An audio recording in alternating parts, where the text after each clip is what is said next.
Celui qui est orgueilleux dans l'onction, tu es celui qui a oublié de te regarder. Tu t'es focalisé sur les autres. Parce que si tu prends le temps de te regarder, tu seras humble. Si tu prends le temps de bien te regarder, tu seras humble. Je répète, si tu prends le temps de convenablement te regarder de la tête aux pieds, tu seras humble. Je reprends. Si tu prends quelques minutes de ta vie pour te regarder depuis tes cheveux ou depuis ta calvitie jusqu'aux pieds, tu seras humble.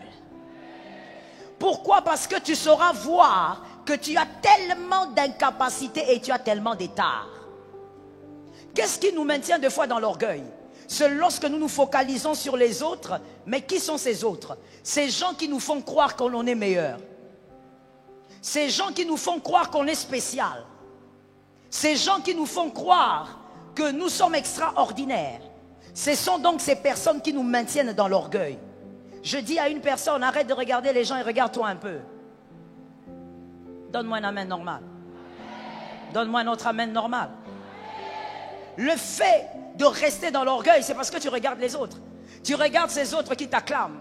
Tu regardes ces autres qui te disent tu es grand. Tu regardes ces autres qui te disent tu es spécial. Tu regardes ces autres qui te disent ouh, aujourd'hui avait l'onction. Tu regardes ces autres qui te disent aujourd'hui ta prêche était spéciale. Tu regardes les autres et ça te maintient dans l'orgueil. Arrête un peu de regarder les autres. Regarde un peu ta personne de la tête aux pieds et tu vas être humble. Dis à un frère qui est à tes côtés, on descend un peu. Il faut parler, mon frère. Ne sois pas orgueilleux dans l'église. Dis à un frère qui est à tes côtés, on descend un peu. Oui. Le fait de regarder les autres qui te disent oh Moïse, tu chantes bien. Oh mademoiselle, madame, tu chantes bien.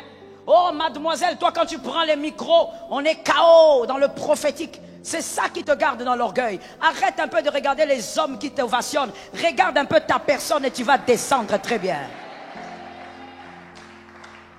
Des fois, les choses qui nous gardent dans l'orgueil, c'est parce qu'on a oublié. Regarde bien ta tête. Si tu regardes ta tête, tu ne seras plus orgueilleux. Regarde bien ta démarche. Si tu regardes bien ta démarche, l'orgueil va diminuer. Parce que toi-même, tu vas te poser la question, comment je marche comme ça? Qu'est-ce que j'ai envie de te dire? J'ai simplement envie de te dire que si tu te regardes bien, tu vas commencer à lister tous tes défauts. Tu vas lister tous tes tares et tu vas te rendre compte que mon frère, les gens te mentent, tu n'es pas spécial. Celui qui rend spécial, c'est le Saint-Esprit. Et comme c'est lui qui rend spécial, alors c'est lui qui est grand, toi tu es petit. Donne-moi un amen normal. Donne-moi un amen normal. Il est grand, toi tu es petit. Lorsque tu vois la grandeur de l'onction dans ta vie, mon frère, tu ne peux pas être orgueilleux. Si tu es orgueilleux, c'est qu'en réalité, tu ne sais même pas ce que c'est l'onction. C'est comme quelqu'un qui dirait devant son professeur d'université, je ne sais pas, dans un auditoire peut-être d'un cours de droit ou encore d'économie, devant ton professeur d'université qui est tridoc, toi tu te sens grand devant lui. Mon frère, soit tu es fou, soit tu es ignorant. Mon frère, lorsqu'on a un parapluie, il y a quelqu'un qui a un parapluie ici? Un parapluie? Non? C'est pas grave. Lorsqu'on a... Oui, donnez-moi votre parapluie, vous êtes prévoyante. C'était déjà ici, maman. Merci à toi. Non, oui, tu peux l'ouvrir. Hein. Je ne sais pas pourquoi, mais depuis que je suis toute petite, j'ai du mal à ouvrir les parapluies. Ça me cause toujours un petit problème. Lorsqu'on a un parapluie, c'est parce qu'on reconnaît qu'on n'est pas imperméable. Tu ne peux pas tenir un parapluie sans reconnaître l'œuvre du parapluie. Si tu as un parapluie, c'est parce que tu sais reconnaître, même si tu le dis à personne, tu reconnais que toi, si tu enlèves ça, tu seras totalement mouillé. Quand tu as le Saint-Esprit, reconnais que c'est lui le parapluie. C'est lui qui fait, donne-moi un amen. C'est le Saint-Esprit qui fait tout. Comment, regarde comment nous nous comportons des fois, nous les chrétiens, que Dieu ait pitié de nous. Dans cette génération, nous avons l'onction, nous disons avoir l'onction, mais nous sommes orgueilleux. Tu te balades avec le parapluie et tu dis, la pluie ne va rien me faire, la pluie ne va rien me faire, la pluie là, elle n'est même pas forte. Mais jette le parapluie alors. Comment tu peux être orgueilleux? Comment tu peux même menacer la pluie alors que tu prends quelque chose pour te protéger? L'onction fait tout. Et c'est l'onction qui est tout.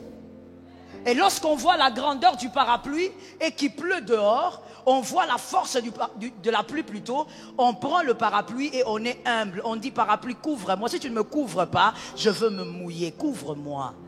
On est humble. On reconnaît que c'est le parapluie. Même s'il est petit, il est... L'onction, c'est l'onction qui fait tout dans ta vie. J'ai envie de répéter, tu n'es rien, c'est l'onction qui fait tout. J'ai besoin d'un autre amen. Merci madame. C'est l'onction qui fait tout. Et donc il n'y a pas de place pour l'orgueil. Dis-moi, tu es orgueilleux pourquoi? Parce que tu parles, les paralytiques marchent. C'est pas toi qui fais marcher les paralytiques. Qu'est-ce que tu as fait? Tu as imposé les mains à cette petite fille-là qui est au coin de la 13e rue et le palu est parti. C'est pas toi qui guéris du palu. Dieu guérit, mais la quinine guérit aussi.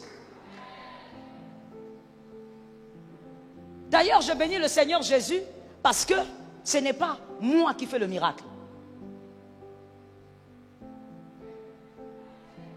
Quelqu'un n'a pas compris, hein? Je bénis encore Jésus et je dis encore à Jésus, Jésus, garde encore tes miracles. Sois le seul à le faire. Garde l'exclusivité. Pourquoi? Parce que si quelqu'un ne guérit pas, tu ne viens pas chez moi, tu vas chez lui. J'ai besoin d'un amen qui fait sortir la grâce. C'est pas moi qui guéris. Non, mais comment ça se fait? On était dans une réunion et puis tel est guéri. Pourquoi tel ne guérit pas? Mon frère, je peux même prier pour toi. La guérison se manifeste. Mais mon enfant à la maison est malade. Parce que c'est pas moi qui guéris.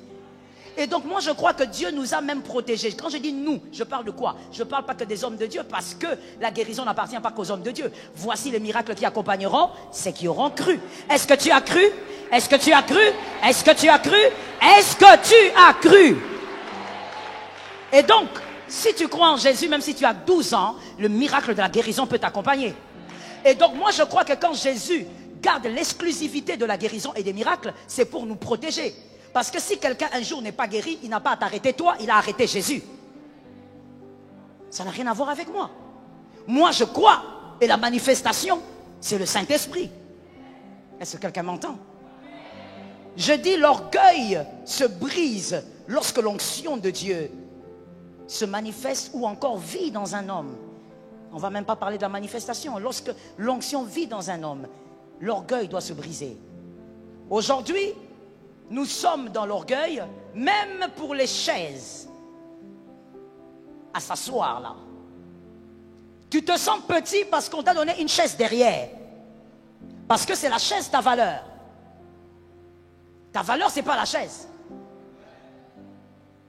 Tu es toi parce que tu es toi. Dis à un frère, je suis moi parce que je suis moi. Vous verrez quelqu'un entrer dans des assises, refuser d'aller s'asseoir parce que la personne est venue. D'abord, tu es venu en retard. Et puis, non seulement elle vient en retard, mais elle refuse de s'asseoir derrière parce qu'on lui donne une chaise derrière. Non, attends. Qu'est-ce qui s'est passé? Qu'est-ce qu'on a raté dans le parcours? Peu importe là où tu t'assois, ça ne change pas qui tu es. Cet amen est comme ça parce que tu comprends ou tu ne comprends pas. Peu importe là où tu te mets, tu sais, même dans l'église locale, parlons un peu de ça. Même dans l'église locale, excuse-moi, mais ce soir, je veux beaucoup te choquer, c'est pas grave. Même dans l'église locale, nous mettons les places, c'est pour l'ordre, mon frère. Rien d'autre, c'est pour l'ordre simplement. Parce que s'il y a un endroit où il doit y avoir de l'ordre, c'est l'assemblée des dieux. Ça doit être ordonné. Mais mon frère, que je me mette là ou que je me mette ici, je reste moi. Je reste moi. Égal à moi-même. Je ne suis pas toi, je suis moi. Que tu te mettes à terre, que tu te mettes, je ne sais pas, au sommet, tu restes toi. Mais aujourd'hui, l'orgueil commence à passer même par la chaise où il faut s'asseoir. Vous voyez quelqu'un sortir de l'église fâché parce qu'on lui a donné une chaise derrière. Est-ce que derrière, ça veut dire que l'onction ne visite pas? Est-ce que derrière, ça veut dire que Jésus ne passe pas? Est-ce que derrière, ça veut dire que les anges ne passent pas? Je dis à quelqu'un, sois délivré de l'orgueil. Sois délivré de l'orgueil. Je n'ai pas vu des hommes qui sont délivrés de l'orgueil. Pourquoi cet orgueil? Pourquoi tu penses que l'onction, c'est seulement rabababa? Avant d'aimer rabababa, sois humble. Ne viens pas me ravababa si tu es orgueilleux.